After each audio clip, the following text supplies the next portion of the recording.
सुष्ठुवागुंसस्तनूभिः व्यशेम देवहितं यदायुः स्वस्ति न इन्द्रो वृद्धश्रवाः स्वस्ति नः पूषा विश्ववेदाः स्वस्ति नस्तार्क्ष्यो अरिष्टनेमिः स्वस्ति नो बृहस्पतिर्दधातु।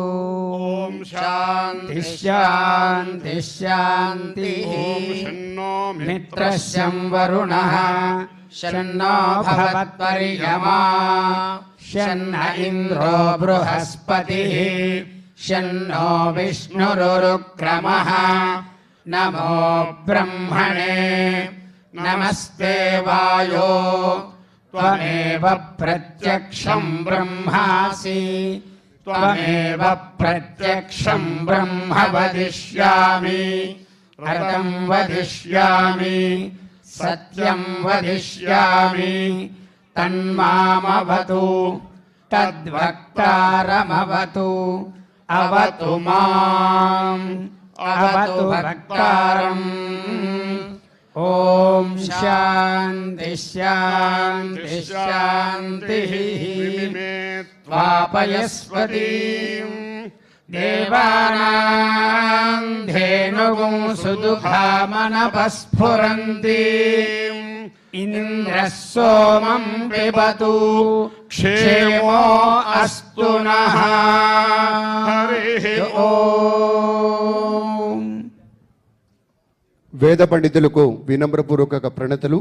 అందరికీ ధన్యవాదాలు, నమస్కారాలు తెలియజేసుకుంటూ వేదాశీర్వచనమైంది మన రాష్ట్రమంతా తెలుగువారంతా సుభిక్షంగా ఉండాలని మనస్పూర్వకంగా కోరుకుంటూ శాంతి మంత్రాన్ని ప్రవచించినటువంటి పెద్దలకి పునః నమస్కారాలు తెలియజేసుకుంటూ మన ఉగాది అంటేనే ఉగాది పచ్చడి ఇప్పుడు సేవించడమైంది. పెద్దలు ఒక మంత్రోచ్చారణమైంది, వేదనాదం పలికారు. ఆ వెంటనే మరొక ప్రత్యేకాంశం ఉంటుంది, పంచాంగ శ్రవణము. మనకి శ్రవణము పెద్దలు పద్మశ్రీ డాక్టర్ మాడుగుల నాగభూషణ శర్మ గారికి పఠనం, ఒక పద్మశ్రీ పురస్కార గ్రహీతగా బృహత్ ద్విసహస్రావధానిగా బ్రహ్మశ్రీ డాక్టర్ మాడుగుల నాగభూషణ శర్మ గారు ఒక విశేషంగా అవధానం అనేటువంటి దానికి తెలుగునాట తిరుపతి వెంకట కవుల తర్వాత మరింతగా ప్రాచుర్యంలోకి తీసుకొచ్చినటువంటి ఏకైకినటువంటి ఒక అవధాని గౌరవనీయ నాగభూషణ శర్మ గారు. దాదాపు 2000కు పైగా అవధానాలు చేసి అందులో శతావధానం బృహత్ సహస్రావధానాలు చేసినటువంటి మహనీయ మూర్తి వారి ఇవాళ మనకి పంచాంగ శ్రవణం అందించడానికి విచ్చేశారు. వారి యొక్క కార్యక్రమాన్ని ప్రారంభించవలసిందిగా స్వాగతం ఇస్తూ ఆంధ్రప్రదేశ్ ప్రభుత్వం పక్షాన ధన్యవాదాలతోటి ఇప్పుడు పంచాంగ పఠనం. శ్రీ మహాగణాధిపతయే నమః. ఐం మహాసరస్వత్యై నమః. శ్రీ గురుభ్యో నమః. శ్రీ కళ్యాణ గుణావహం రిపుహరం దుస్వప్నదోషాపహం గంగాస్నాన విశేష పుణ్యఫలదం గోదానతుల్యం నృణాం ఆయుర్వృద్ధిదముత్తమం శుభకరం సంతాన సంపత్ప్రదం నానాకర్మ సుసాధనం సముదితం పంచాంగం ఆకర్ణ్యతాం. శ్రీ విఘ్నేశో జయీపాయాత్ సర్వార్థాఢ్య వసుప్రదః సర్వాః ప్రజాః సురక్షేన్నః రాజానం రాష్ట్రముత్తమం. ఆంధ్రప్రదేశ్ ప్రభుత్వమునకు ప్రభుత్వ అధినేత శ్రీ నారా చంద్రబాబు నాయుడు గారికి, ఆయన కుటుంబమునకు, ఆయన మంత్రివర్గ సహచరులకు, ఆయన కుటుంబం అంటే రాష్ట్రమంతా ఆయన కుటుంబమే. తెలుగు వాళ్ళు ఎక్కడుంటే అందరూ ఆయన కుటుంబమే. అటువంటి వారికి దిగ్విజయోస్తు అని పలుకుతూ మొట్టమొదటి మాటగా అసలు పంచాంగం అంటే 5 అంగములు అని అర్థము. పంచ అంగములు, పంచానాం అంగానాం సమాహారః పంచాంగం అన్నారు. ఏమిటి పంచాంగము? తిథి వార నక్షత్ర యోగ కరణములు. మన వాళ్ళు చాలా మహాత్ములు, ఋషులు కాలమును దర్శించారు. అఖండమైనటువంటి ఒక చేలాంచలము కాలము. ఎవరూ కొలవలేము, ఎవరూ ఇంతింతని చెప్పలేము, కానీ చెప్పాలి. అటువంటి కాలమును మహాయుగాలుగా యుగాలుగా సంవత్సరాలుగా, అయనములుగా, మాసములుగా, పక్షములుగా, తిథులుగా, ఘడియలుగా, నిమేషములుగా ఇలా రూపాన్ని దిద్దారు కాలం. ఉగాది నాడు ప్రత్యేకముగా కాలపురుషుడే కదా సర్వస్వం ఈ ప్రపంచంలో. ఎవరు ఏ మంచి పని చేశారన్నా, ఏ మానవుడు జీవితాన్ని విజయవంతంగా నడుపుతున్నాడు అన్నా కాలమే సర్వమూలము. కాలః కలయతాం అహం అన్నాడు కృష్ణ పరమాత్మ. కలయతాం అంటే లెక్కలలో నేను కాలమును అన్నాడు. అంటే లెక్కించలేని కాలస్వరూపుడను నేను, మీకు లెక్కలకు దొరకని వాణ్ణి అయినా లెక్కలకు దొరుకుతూ ఉన్నాను అని కృష్ణ పరమాత్మ చెప్పారు. కాలః కలయతాం అహం అన్నాడు. అట్లా అటువంటి కాలమును పూజించటమే ఉగాది నాటి ఒక ప్రత్యేకమైనటువంటి కార్యక్రమం. ఏమిటయ్యా? తిథేశ్చ శ్రియమాప్నోతి, తిథిని పాటించటము ద్వారా ఐశ్వర్యము లభిస్తుంది అన్నాడు. వారాత్ ఆయుష్యవర్ధనం, ఏ వారములో ఏ పని చెయ్యాలి, మంగళవారము కొన్ని పనులు చేయొద్దయ్యా అన్నారు, ఆదివారము కొన్ని చెయ్యొచ్చు అన్నాడు, బుధవారము కొన్ని చెయ్యి అన్నారు. ఇలా వారాల నియమాలు ఎందుకంటే నీ ఆయుస్సు పెరగడానికి నాయన అన్నారు. ఎందుకంటే మానవుడు వివేకవంతుడు, ధార్మికుడు కదా, పశుప్రాయుడు కాదు మానవుడు. అందువల్ల ఈ జ్ఞాన సంపద అంతా మనకు ఉన్నది మానవులకు. తిథేశ్చ శ్రియమాప్నోతి వారాత్ ఆయుష్యవర్ధనం నక్షత్రాత్ హరతే పాపం, నక్షత్రమును పాటించటము వలన పాపము హరించిపోతుంది అన్నాడు. యోగాద్ రోగ నివారణం, యోగమును పాటించటము వలన రోగములు దరిజేరవు మానవుడికి అన్నారు. అట్లనే కరణాత్ కార్యసిద్ధిశ్చ, కరణమును పాటించటము వలన ఏ మనిషి ఏ పనిని తలబెడతాడో అటువంటి కార్యము సిద్ధి ఏర్పడుతుంది అని అన్నారు. కరణాత్ కార్యసిద్ధిశ్చ, ఇటువంటి విశేషములు కలిగినదే పంచాంగము. ఈ పంచాంగము ఈనాటి సంవత్సరం ఏమిటయ్యా విశేషము అంటే చాలా అద్భుతమైనటువంటి విశేషం. ఈ సంవత్సరము విశ్వావసునామ సంవత్సరము. వకారం అనేది అమృత బీజము. వ, వి, వే ఈ అక్షరాలన్నీ అమృతత్వాన్ని కలిగిస్తాయి. ఇటువంటి విశ్వావసు ఈ పదములోనే ఒక అద్భుతం ఉన్నది. ఈ పదమే చాలా గొప్పది. ఎందుకంటే విశ్వావసు అనేది విశ్వేశ్వరుడు అన్న పదమునకు దగ్గరగా ఉంది, శృతి మంగళముగా ఉన్నది. అట్లనే విశ్వాసము మానవుడిలో అలా పెరిగేటట్లుగా ఉన్నది. అసలు ఈ పదానికి అర్థం ఏమిటయ్యా అంటే విశ్వం వసు యస్య సహా విశ్వావసు, మొత్తము ప్రపంచము విశ్వమంతా ధనముగా కలవాడు ఎవరో పరమేశ్వరుడు, ఆయన విశ్వేశ్వరుడు అని అర్థము. ఇంకొక అర్థం ఏమున్నది అంటే విశ్వేషాం జనానాం వసు అంటే ప్రజలందరికీ ధనము, ప్రజలందరికీ ధనము సంప్రాప్తించేటువంటి ఒక అద్భుతమైనటువంటి ఘట్టము ఈ విశ్వావసునామ సంవత్సరం. ఇటువంటి విశ్వవసు కావాలి. విశ్వావసు ఎందుకయిందయ్యా దీర్ఘము అంటే మన జ్ఞానులు ఎంత గొప్పవాళ్ళు అంటే మన భాషలో ప్రతి పదము కూడా ఇది ఇలాగే ఉండాలి, అలాగే ఎందుకు ఉండాలి అంటే నీకు మానవుడికి ఆనందము ఐశ్వర్యము కలగాలి కాబట్టి. విశ్వస్య వసురాటోహో అని పాణిని మహర్షి సూత్రం చెప్పాడు. అంటే వసు రాట్ అనే శబ్దములు పరమైనప్పుడు విశ్వ అనే శబ్దమునకు విశ్వా అని దీర్ఘం వస్తుందయ్యా అన్నాడు మహర్షి. అందువల్ల విశ్వావసు అయిందది. విశ్వవసు కావలసిన పదం అంటే ఐశ్వర్యము యొక్క దీర్ఘిమ, ఐశ్వర్యము చాలా పొడవుగా అయ్యేటువంటి సంవత్సరము. సరే, ఏమి చెయ్యాలయ్యా ఉగాది నాడు? తత్ర చైత్ర శుక్ల ప్రతిపద ఆది రమాంత ఏవ మాసః ప్రాయేణ దాక్షిణాత్యై ఆద్రియతే అన్నాడు. ఇవన్నీ హేమాద్రి వంటి మహాగ్రంథములలో ఇవన్నీ మనకు వేదములో ఏవి చెప్పారో చెప్పబడిందో అదే శాస్త్రములలో, దర్శనములలో, ఇతిహాసములలో, పురాణములలో, సర్వవాంగ్మయములో, ధర్మశాస్త్రములలో ప్రపంచింపబడింది. అందువల్ల ఏం చెబుతున్నాడు అంటే తత్ర శుక్ల ప్రతిపదాది రమాంత ఏవ మాసః. రమా అంటే ఐశ్వర్యయుక్తమైన మాసములు అని పేరు పెట్టారు. వసంతవల్లోకహితంచరంతః, మహాపురుషులు వసంతము ఋతువు వలె లోకానికి ఎప్పుడూ హితం చేస్తూ ఉంటారు, మేలు చేస్తూ ఉంటారు అన్నారు. అటువంటి వసంత ఋతువు ఈ ఋతువు. ఈ ఋతువులో చైత్ర వైశాఖ మాసములు రెండూ ఉన్నాయి. చైత్రము ఏమిటంటే మధుశ్చ మాధవశ్చ వాసంతికావృతు అన్నారు వేదములో.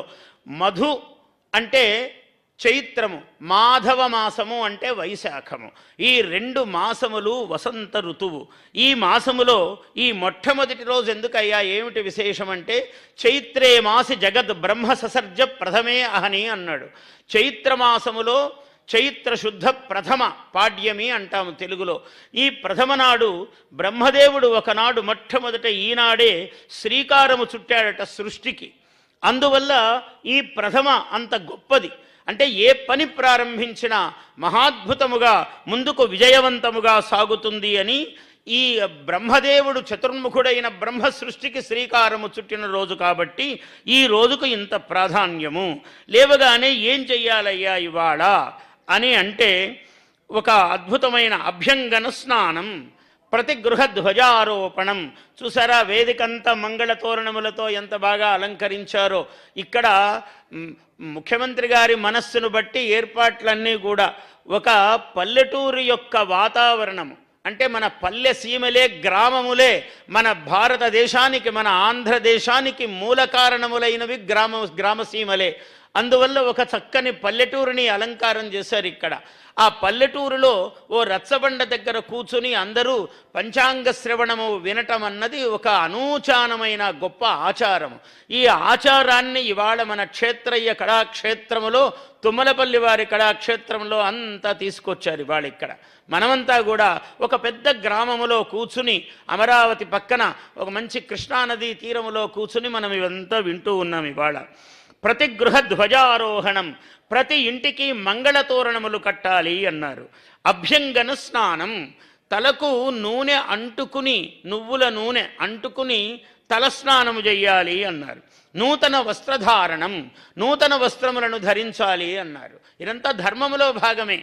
తర్వాత పంచాంగ కీర్తనం, కాలపురుషుని యొక్క స్వరూపం తెలియాలి. కాలమే కదా మనల్ని నడిపేది. అటువంటి కాలస్వరూపుని యొక్క అనుగ్రహము వినటము. అదే సమయములో నింబపత్ర అశనం అన్నారు. ఈ 6 రుచులు, కొత్త మామిడి, అట్లాగే ఇవాళ కొత్త మామిడి అంటే పులుపు, దానిలో వగరు కూడా ఉన్నది. అట్లాగే కొంచెము కొత్త కారము, అలాగే ఉప్పు కారము, కొత్త పూత, వేప పూత, చేదు. అంటే జీవితంలో ఇన్ని ఉంటాయి నాయన, దేనికే వెరవవద్దు, అన్నీ సహించురా, సహనమే గొప్పది. కష్టం వచ్చినప్పుడు అబ్బా అని కుంగిపోవద్దు, మంచి జరిగితే ఆహా అని పొంగిపోవద్దు, రెండిటికీ సమతౌల్యమును పాటించు నాయన అని ఇది సూత్రము చెబుతూ ఉన్నది. కాబట్టి ఉప్పు, కారము, చేదు, పులుపు, వగరు ఇన్ని కలిసినటువంటి 6 రుచుల సమ్మేళనముతో భగవత్ ప్రార్థనతో మనము తింటే తిండి, భగవంతునికి నివేదనము చేసి మనము స్వీకరిస్తే అది ప్రసాదము. అటువంటి ప్రసాద స్వీకరణముతో ఈరోజు కాలం గడపాలయ్యా. ఏవం మాతృ పితృవందనం దేవ గురు సేవ అని అన్నాడు. అంటే తల్లిదండ్రులకు నమస్కరించి, అట్లనే అందుకే అద్భుతంగా తల్లికి వందనం అని పెట్టారు. ప్రభుత్వం ఎప్పుడు కూడా ప్రజలకు ఏది మేలు కావాలో, ఏ విధంగా మేలు జరుగుతుందో, ఉత్తమ సంస్కారాలు ప్రజల మనస్సులో ఎలా నాటాలో అది ప్రభుత్వం యొక్క కర్తవ్యము. అది మన ప్రభుత్వం చేస్తున్న పని.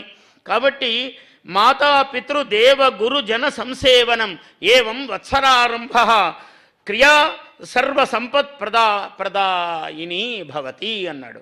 ఇలా ఈ వత్సరారంభ క్రియ సర్వ సంపత్ ప్రదాయిని అవుతూ ఉన్నది అని మనం ఇవాళ ఈ పంచాంగ శ్రవణమును ప్రారంభిస్తూ ఉన్నాం. ఈ ఎంత గొప్పదయ్యా విశ్వావసునామ సంవత్సరం. నేను కవిని కాబట్టి నాకు అవధానిని ఇది కూడా అలవాటే మధ్యలో. అంటే సర్వరంజకముగా మనోనురంజకముగా కేవలము శాస్త్రము శుష్కముగా చెబితే అంత ఇంపుగా ఉండదు. దానిని అందంగా చెప్పటమే మా వంటి వాళ్ళ పని. అందువల్ల ముఖ్యమంత్రి గారు ఒక పని అప్పచెప్పారంటే ఆ పని, ఒక పనిని ఆయనెంత బాగా చేస్తాడు, ఆయన ఎంత కష్టపడతాడు ఒక పని కోసము. ఆయన మనస్సు సర్వస్వము ప్రజలు ప్రజలు ప్రజలు. మనం అదృష్టవంతులమండి. ఆంధ్రప్రదేశ్ ప్రజలందరము చాలా అదృష్టవంతులము. ఇటువంటి ముఖ్యమంత్రి ఎవరికి దొరుకుతాడండి? మనకు దొరికాడు.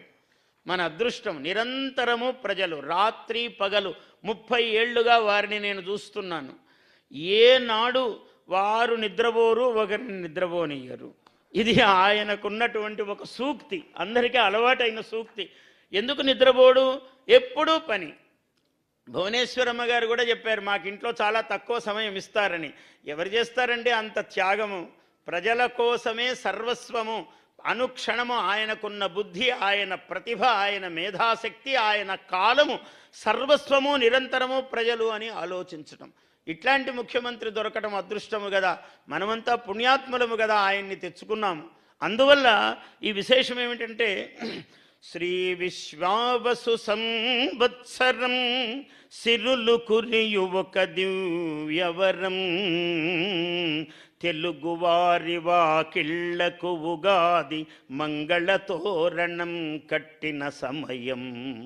మంగళ తోరణాలు. ఈ సంవత్సరానికి, విశ్వావసునామ సంవత్సరానికి విశేషం ఏమున్నది అంటే, తత్ర రాజా తత్ర దివాకరో హి భగవాన్ మంత్రి మధుశ్చంద్రమాహ. ఇక్కడ రాజు కర్మసాక్షి అయినటువంటి సూర్యుడు అయ్యాడు. కర్మసాక్షి అయినటువంటి సూర్యుడు రాజు అయ్యాడు ఈ సంవత్సరం.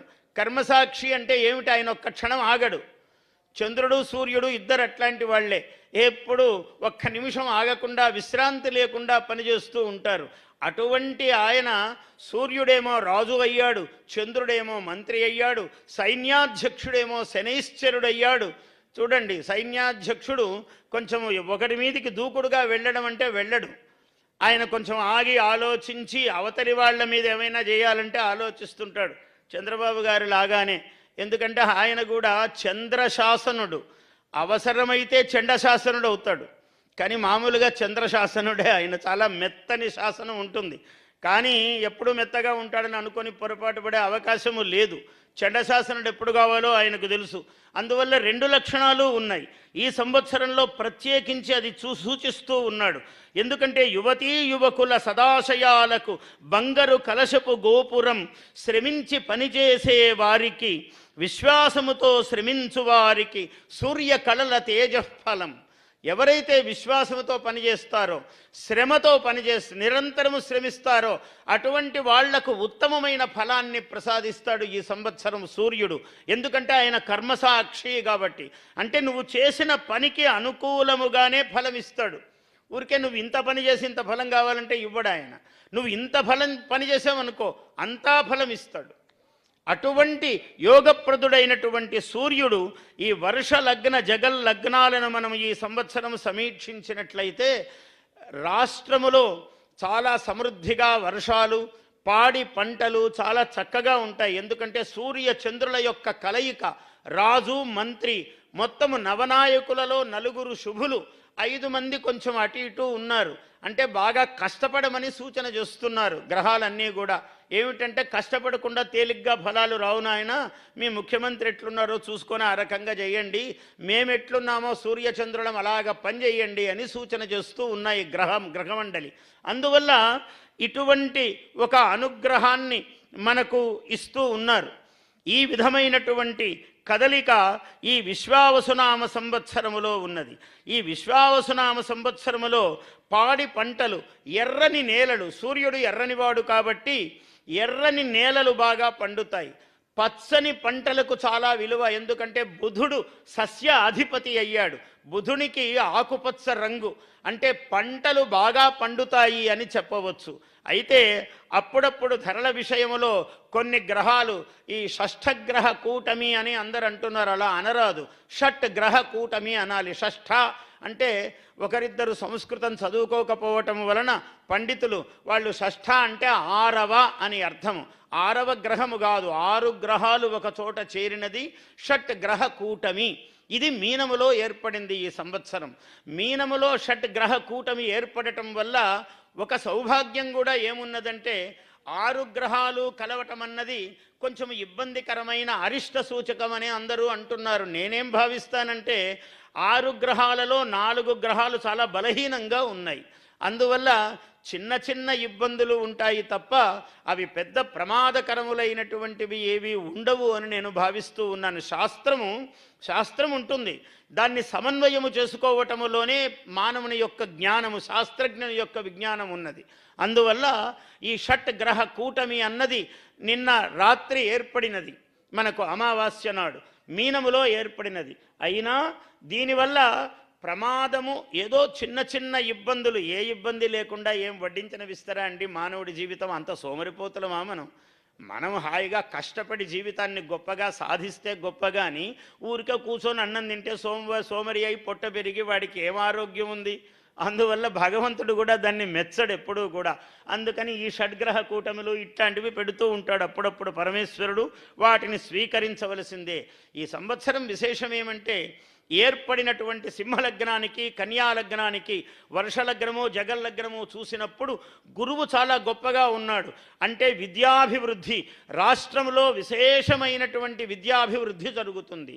ధార్మికమైనటువంటి కార్యక్రమాలు చాలా విశేషంగా జరుగుతాయి. మన దేవాదాయ శాఖ మంత్రి గారు ఇక్కడే ఉన్నారు, ఆనం వారు, చాలా అనుభవజ్ఞుడైనటువంటి మంత్రివర్యుడు ఆయన. అందుకనే ఈ ముఖ్యమైన శాఖ ముఖ్యమంత్రి గారు వారికి అప్పచెప్పారు.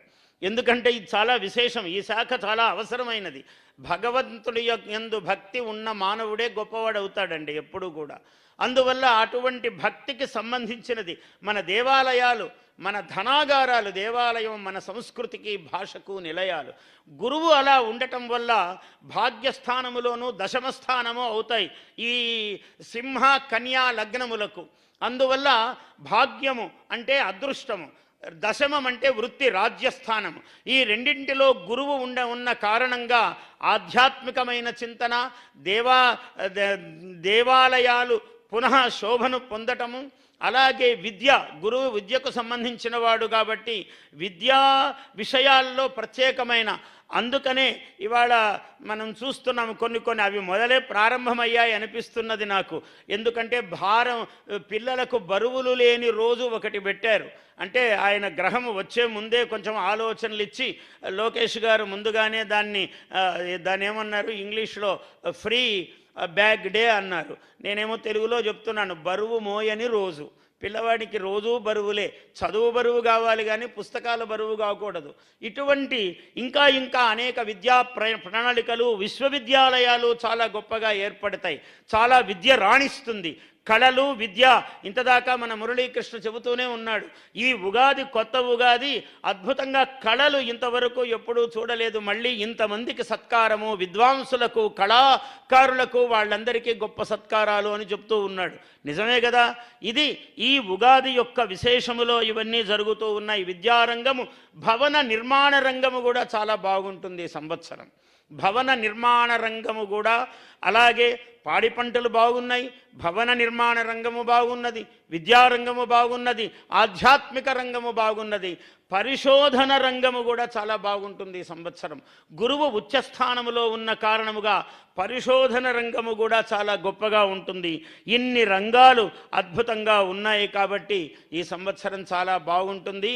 అయితే ఒక కింద గీత, దాన్ని ఏమంటారు, కింద గీత గీసుకోవటం అంటారంటే అండర్ లైన్ ఇంగ్లీష్లో, దాన్ని మాత్రం విస్మరించరాదు. మన కష్టం అన్నది సర్వప్రధానమైనది.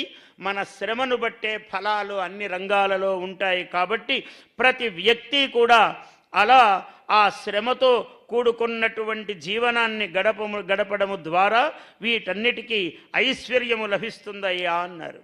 ఇక్కడ ఇంకొక ప్రధానమైన మాట చెప్పాలి. ఒక్కొక్క వ్యక్తి చేతికి ఒక్కొక్క అదృష్టం ఉంటుంది. ఒక మనిషి పుట్టుకే పరమేశ్వరుని యొక్క నిర్ణయం ఉంటుంది. ఆ మనిషి పుట్టినప్పుడే ఆ రాశి కుండలిలో గ్రహాలు ఏవి ఎక్కడ ఉండాలో అలా ఉంటాయి. ఆ విధంగా చంద్రబాబు నాయుడు గారు అనే ఒక వ్యక్తి ఒక గొప్ప యోగజాతకుడు. ఆయన చేతికి ఉన్న గొప్పతనం ఏమిటయ్యా అంటే అద్భుతమైన నగర నిర్మాణాలు. ఇల్లు కట్టడమే కష్టమైన పని. ఒక ఇల్లు కట్టమంటే చాలా కష్టం. నగరములను నిర్మాణము చేసేటువంటి ఒక మహా అనుగ్రహము ఆ చేతికి ఉన్నది.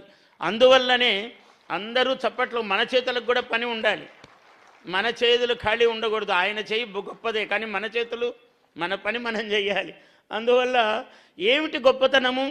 ఇరుకుదారులను ఇంద్రభవనముల ఎదుగుదలను దర్శించినవాడు.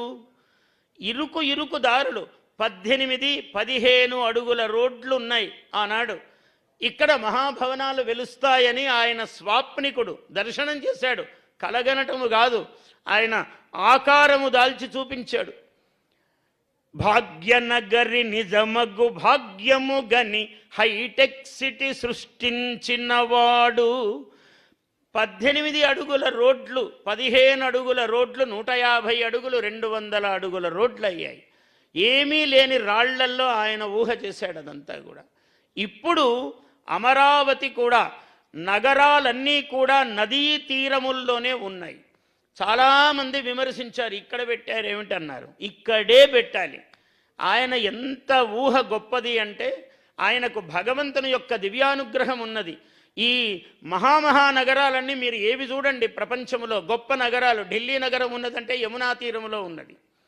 ఉజ్జయిని మహానగరం ఒకనాడు విక్రమార్కుడు అనే ఆయన విక్రమార్క శకం అంటారు ఇప్పటికి కూడా. అంటే విక్రమార్క శకం ఏమిటయ్యా, ఎంత గొప్పది విక్రమార్క శకము అంటే 2081 సంవత్సరం అయింది విక్రమార్కుడు పుట్టి. ఆయనకి ఇంద్రుడు ఒక సింహాసనం ఇచ్చాడు, 32 మెట్లు గల సింహాసనం ఇచ్చాడు. దాని మీద కూర్చున్నాడు. ఇప్పటికి కూడా విక్రమార్క సింహాసనం అని చెప్పుకుంటూ ఉంటాము. అటువంటి విక్రమార్కుడు అయినటువంటి మహానుభావుడు ఆయన కాలములో 9 మంది నవరత్నములు ఉన్నారు. ఒక వరాహమిహిరుడు, కాళిదాసు వంటి మహాత్ములందరూ ఆయన ఆస్థానములో విద్వాంసులుగా ఉన్నారు. ఆ విక్రమార్కుడు 117 సంవత్సరాలు జీవించాడు. 100 సంవత్సరాలు పరిపాలించాడు రాజ్యమును. మొత్తం భారత సామ్రాజ్యాన్నంతా పరిపాలించాడు. ఎంత గొప్ప విషయం చూడండి. 100 సంవత్సరాలు పరిపాలించాడంటే ఆయన 17వ సంవత్సరంలో సింహాసనం మీద కూర్చున్నాడు. ఇంద్రుడు ప్రసాదించిన సింహాసనం అది. నేను ఎందుకు ఈ మాట చెప్తున్నాను? ఆ ఉజ్జయిని రాజధాని, ఉజ్జయినిలో ఏమున్నది? కాలపురుషుడు మహాకాళుడు ఉన్నాడు అక్కడ. Tropic of cancer, tropic of మనకు 2 ఉన్నాయి. ఒకటి ఉత్తరాయణము, ఒకటి దక్షిణాయనము. మీరు జూన్ 21వ తారీఖున గనక మనము ఉజ్జయినిలో నిలబడ్డామంటే మహాకాళేశ్వరుడి దేవాలయము దగ్గర ఎండ పడితే ఇంత ఎండ కూడా ఇట్లా నీడ కూడా పక్కకు రాదు. మనిషి ఎంతుంటే అంతే ఉంటుంది నీడ. ఈ సూత్రము గ్రహించి హిస్టారిక్ ప్రైమ్ మెరిడియన్గా మన వాళ్ళు నిర్ణయించారు. అందుకనే కాలమునకు అధీశ్వరుడు కాళేశ్వరుడు. అక్కడేమన్నా విశ్వనాథుడు వెలిసుండొచ్చు, ఇంకో స్వామి వెలిసుండొచ్చు, కాదు, కాళేశ్వరుడు వెలిసి ఉన్నాడు అక్కడ, మహాకాళేశ్వరుడు. అందుకనే అక్కడ మంగళనాథ దేవాలయము కూడా ఉంది. మంగళుడు అంటే కుజుడు, జహ భూమికి పుట్టినవాడు. ఈ కోటాను కోట్ల సంవత్సరాలు భూమి తిరగటం వల్ల ఒక శకలము వెళ్ళి కుజుడుగా స్థిరమైపోయింది ఈ అనంత ఆకాశ అంతరిక్షములో. అటువంటి కుజుడు. అందుకని రష్యా గొప్పది, ఇంకో దేశం గొప్పది, కానీ భారతదేశమే గొప్పది. ఎందుకంటే మన శ్రీహరికోట నుంచే పరీక్షలు, ఎందుకంటే క్లియర్ స్కై, శుద్ధమైన ఆకాశం ఉన్నది. ఇక్కడి నుంచి అయితే ఏ ప్రయోగాలు చేసినా చాలా సులభంగా వెళతాయని ప్రపంచానికంతా తెలుసు. అటువంటి మెరిడియన్ అంటే భూమధ్య రేఖ, గగన సరళ రేఖ, 2 రేఖలు సహజముగా కలిసేటువంటి చోటు. అంటే కుజుడికి చాలా దగ్గరి ప్రాంతము ఉజ్జయిని. ఇలా ఇంత చారిత్రక శాస్త్రీయమైన జ్యోతిశాస్త్రపరమైన ప్రాధాన్యము కలిగినట్టిది. ఎందుకు చెప్తున్నానంటే అంత కాలము పరిపాలించినటువంటి మహాసామ్రాజ్యము ఉజ్జయిని అయితే మన అమరావతి అటువంటి ఇంద్రుడు సింహాసనం ఇచ్చినట్లుగా ఇంద్రుడు ఇక్కడ ఈశ్వరుణ్ణి ప్రతిష్టాపన చేశాడు. అందుకనే అమరేశ్వరుడు వెలిసినటువంటి చోటు మనకు అమరావతి.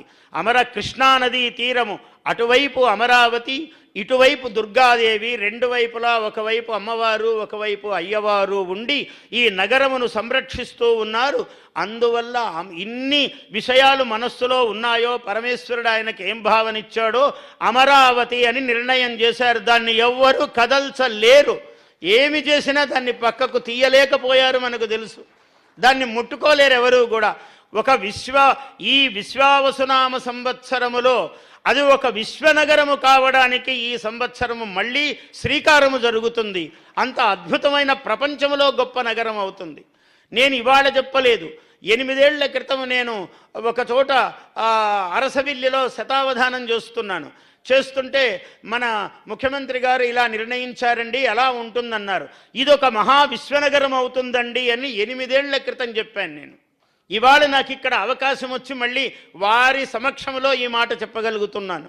అంత గొప్ప మహానగరమునకు ఆయన శ్రీకారం చుట్టాడు. ఎందుకంటే ఆ ఇరుకుదారుల్లో ఇంద్రభవనాలు సృష్టించినటువంటి మహానుభావుడు కాబట్టి ఆయన చేతికి ఆ చలువ, కొన్ని చేతులకు కొన్ని ప్రత్యేకతలు ఉంటాయి. అలా ఆయనకు అటువంటి యోగం ఉన్న కారణము చేత ఈ అద్భుతమైనటువంటి మహానగరము ఈ సంవత్సరంలో విశేషంగా ఒక అద్భుతమైనటువంటి రూపాన్ని దిద్దుకోవడానికి రూపము ఏర్పడుతూ ఉన్నది.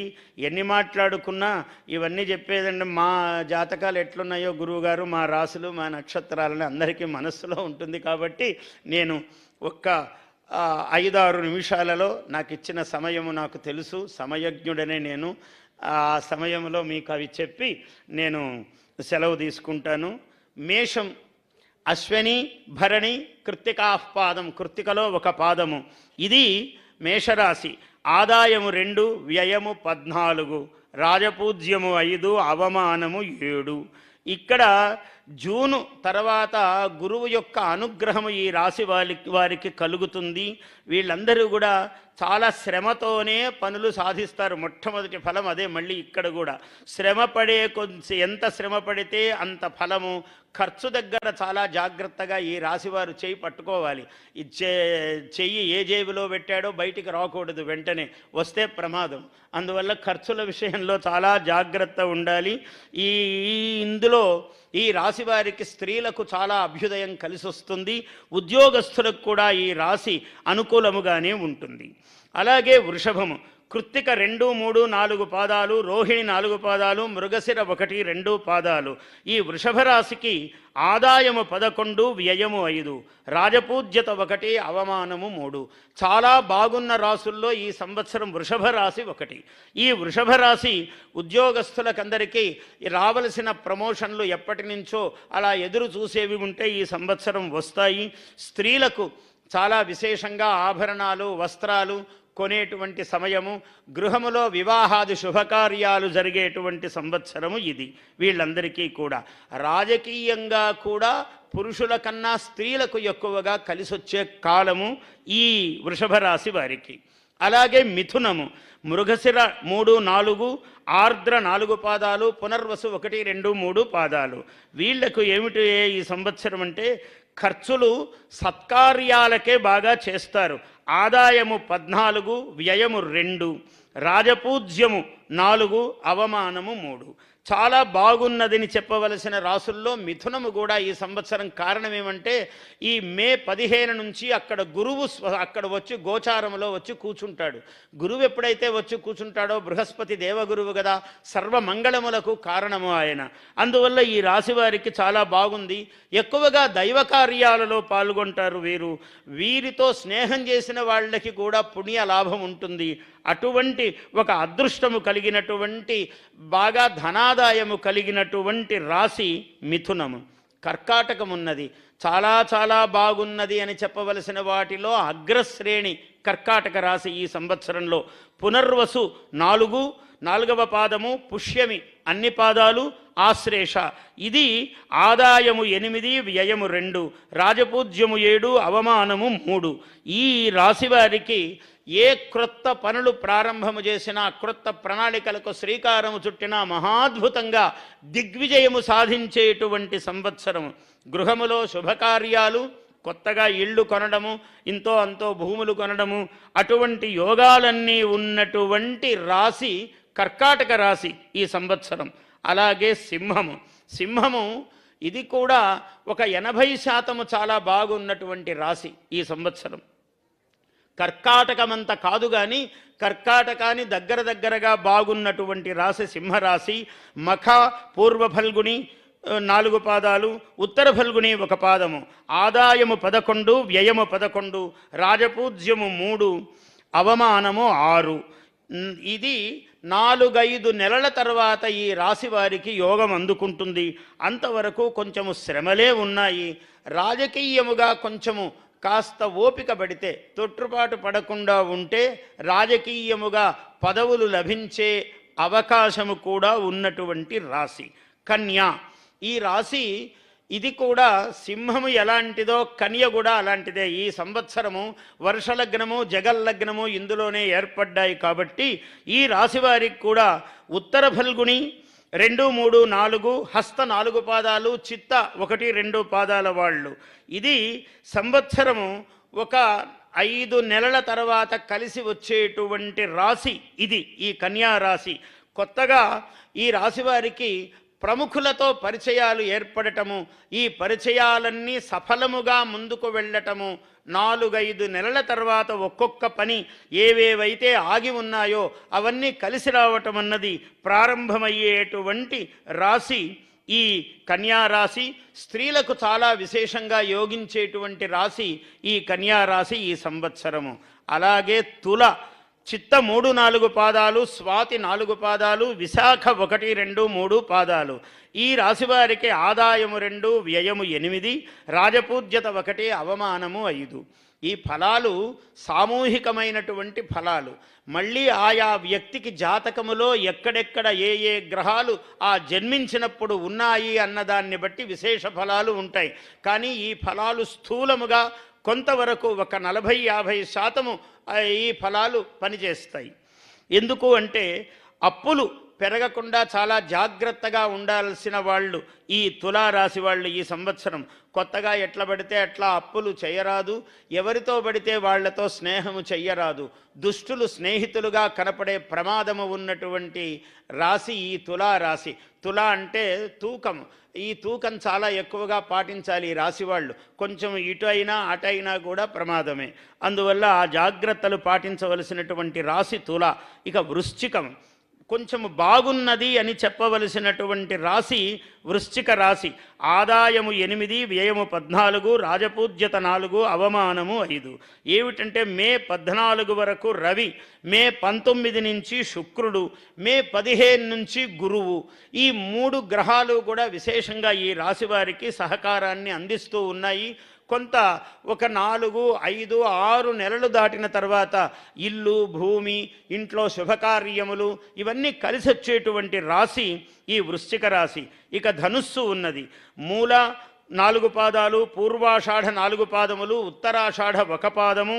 ఇది ఈ రాశి కిందకు వస్తుంది. ఆదాయము 11, వ్యయము 5, రాజపూజ్యత 7, అవమానము 5. బాగున్న వాటిల్లో చెప్పవలసిన రాశి ధను రాశి కూడా ఉన్నది. ఎందుకంటే రాహుకేతువులు కూడా ఈ రాశికి ఒక మేలు చేసేటువంటి కోణములో రాహుకేతువులు కూడా ఉన్నారు. గురువు ఎట్లాగూ మేలు చేస్తున్నాడు, శని మేలు చేస్తున్నాడు, చతుర్థంలో ఉన్నాడు.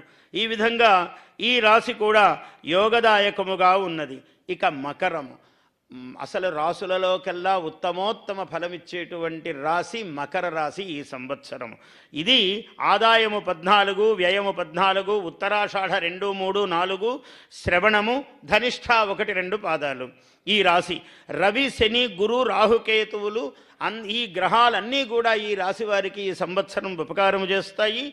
రాజకీయముగా ఉన్నతమైనటువంటి అభ్యుదయము, పదవులు వచ్చేటువంటి కారణము.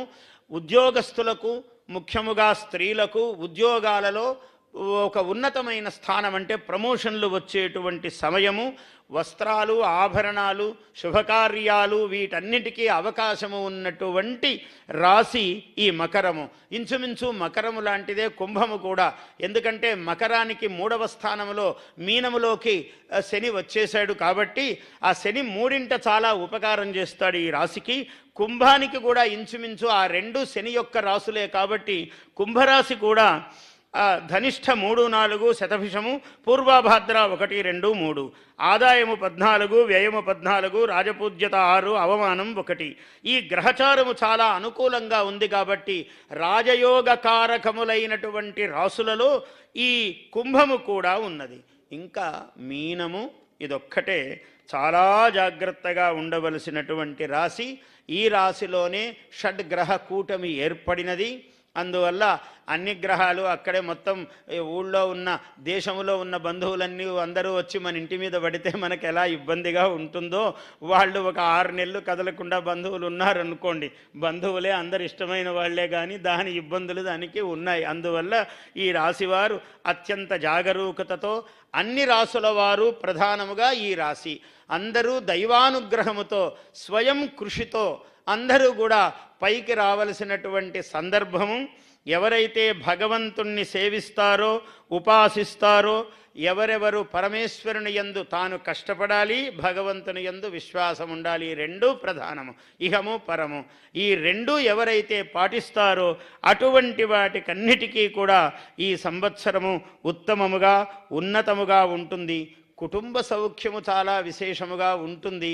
అందుకేనేమో ఇవాళ ఒక అద్భుతమైన కార్యక్రమానికి మన ముఖ్యమంత్రి వర్యులు శ్రీకారము చుట్టారు. అంతా ఎందుకంటే దేయం దీనజనాయచ విత్తం అన్నారు శంకరాచార్యుల వారు. ఉన్నవాడు లేనివాడికి ఇస్తుండాలయ్యా, ఇది ధర్మం అన్నారు. దాన్ని పాటించి ఆయన ఇవాళ ఒక అత్యద్భుతమైన కార్యక్రమం ప్రారంభించబోతున్నారు. సూచనగా చెబుతాను, ఇప్పుడు ఎక్కువ మాట్లాడకూడదు, సాయంత్రం మాట్లాడాలి కాబట్టి నేను ఒక మాటే చెబుతున్నాను. ఎందుకంటే ఆయన మహానుభావుడు, ఆయనే బంగారు మనిషి. ఎందుకంటే ఆయనకు దేశంలో ఆయన వల్ల ఉపకారం పొందిన వాళ్ళు, చాలా ధనవంతులైన వాళ్ళు ఎంతోమంది ఉన్నారు. ఆ ధనవంతులను తన కోసం ఉపయోగించుకోకుండా రాష్ట్రములో ఎవరైతే ఆర్థికముగా వెనుకబడి ఉన్నారో ఒక 20 లక్షల మంది, మళ్ళీ ఒక 15 లక్షల మంది, ఇలాగ ఒక ప్రణాళిక పెట్టుకుని వారు చేస్తున్నారు. అందరి కుటుంబాలు బంగారు కుటుంబాలు పసిడి మయము కావాలి అనే ఒక ఉత్తమ సంకల్పముతో ధనవంతులందరికీ ఒక బాధ్యత. నీవు డబ్బు సంపాదిస్తే సమాజం నుంచే కదా, మళ్ళీ ఆ సమాజానికి నువ్వు ఎలా ఇస్తావు అనే ఒక ప్రాథమిక సూత్రం పెట్టారు ఆయన అద్భుతంగా. అటువంటి మార్గము ఇవాళ ఆయన నేను పెద్దవారికి ఏ నక్షత్రాలు ఏవి అనేది బహిరంగంగా ప్రకటించరాదు, అది సభకు దోషమవుతుంది. కాబట్టి ఇవాళ మామూలుగా చంద్రబాబు గారు ఏది మొదలు పెట్టినా ఈ సంవత్సరము దిగ్విజయముగా విజయముగా ఇలా ఉన్నతోన్నతముగా ఉంటాయి. వారి చెయ్యి అంత గొప్పది ఈ సంవత్సరము. ప్రజలందరూ బాగుపడతారు, విశ్వాసంతో ఉండాలి. ఎవరికైనా పదవులు ఆలస్యం కావచ్చు, ఇంకోటి కావచ్చు, ఏమీ తొందరపడొద్దండి. చాలా శాంత పురుషుడు ఆయన సహనము. ఆయన సహనమే మనం కూడా నేర్చుకోవాలి. నాకు ఈరోజే రాత్రికి పదవి రాలేదే అని అనుకోవద్దండి. వారమైనా, నెలైనా, 10 నెలలైనా, ఓ 2 ఏళ్ళు పట్టినా, 3 ఏళ్ళు పట్టినా, ఎందుకంటే ఆయన మహర్జాతకుడు. 4 సార్లు ఎవరండి ముఖ్యమంత్రి అవుతారు? ఆయన 5వసారి అవుతాడు, 6వసారి అవుతాడు ఆయన. అటువంటి మహానుభావుడు. ఏమి మనకిక్కడ పోడు. ఒక్కసారి ఆయన దృష్టి, ఆయన ఆలోచన పడిందంటే ఆ వ్యక్తిని వదలడు. ఎవరిని ఒక్క పరుషవాక్యం మాట్లాడడండి. భాష అన్నది ఆయన్ని చూసి నేర్చుకోవాలి అందరూ. ఎవరిని ఒక అక్షరము ఆయన ఎప్పుడు దుర్భాష మాట్లాడడు. అది వాంగ్ నియమం ఉన్నది ఆయనకు కార్య నియమం ఉన్నది, కార్యశీలి. ఇటువంటి మహానుభావుడు మనకు రాష్ట్ర ముఖ్యమంత్రి. ఆయనకు తగినట్టే ఆయన చుట్టూ అందరూ మంత్రిమండలి కూడా అలా ఉన్నది. అధికారులు కూడా ఆయనకు అదుపాజ్ఞలలో అందరూ ప్రేమతో పనిచేస్తూ ఉన్నారు. దిగ్విజయోస్తు, ఈ రాష్ట్రమునకు జయోస్తు.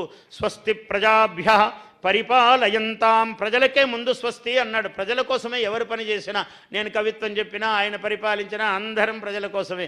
స్వస్తి ప్రజాభ్యః పరిపాలయంతాం న్యాయేన మార్గేణ మహీషాః. న్యాయేన అని నొక్కారు. న్యాయేన అంటే చాలు, న్యాయముగా అని. న్యాయేన అంటే న్యాయము నుంచి కొంచెము కూడా పక్కకు తప్పకుండా ప్రభువులు పరిపాలింతురుగాక. న్యాయేన మార్గేణ మహీషాః గోబ్రాహ్మణేభ్యః శుభమస్తు నిత్యం. గోవులకు బ్రాహ్మణులు అంటే చదువుకున్నటువంటి వాళ్ళు, వాళ్ళకెప్పుడూ శుభమవుగాక. చదువు మళ్ళీ ఇంకో తరానికి వెళ్ళాలి కదా. గోబ్రాహ్మణేభ్యః శుభమస్తు నిత్యం. లోకాః సమస్తాః సుఖినో భవంతు. ధన్యవాదాలు. గౌరవ ముఖ్యమంత్రి గారు ఇప్పుడు అవధాని గారిని సత్కరిస్తారు.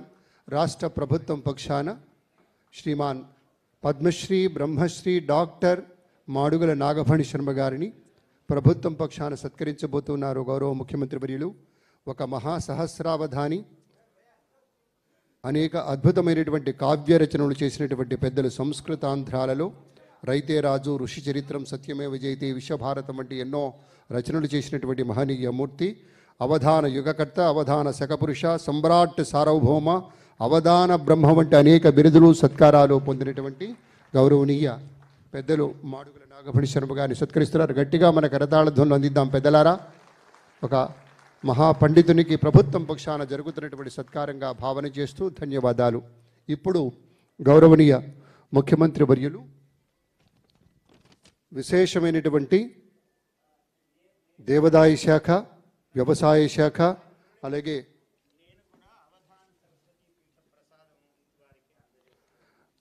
డాక్టర్ మాడుగుల నాగఫణి శర్మ గారు అవధాన సరస్వతి పీఠం పక్షాన ముఖ్యమంత్రి గారికి శాలువతో సత్కరించి ప్రసాదాన్ని అందచేయబోతున్నారు. ఎందుకంటే అవధాన పీఠం అనేటువంటిది వచ్చింది అంటే హైదరాబాద్లో గౌరవనీయ ముఖ్యమంత్రి గారే సంకల్పం చేసి హైటెక్ సిటీకి అతి చేరువలో వారికి భూమినిచ్చి అవధాన సరస్వతి పీఠం నెలకొల్పేలాగా చేసినటువంటి దానికి కృతజ్ఞతాపూర్వకంగా వారు కూడా ముఖ్యమంత్రి గారి అనుమతితోటి వారిని సత్కరిస్తూ ఉన్నారు.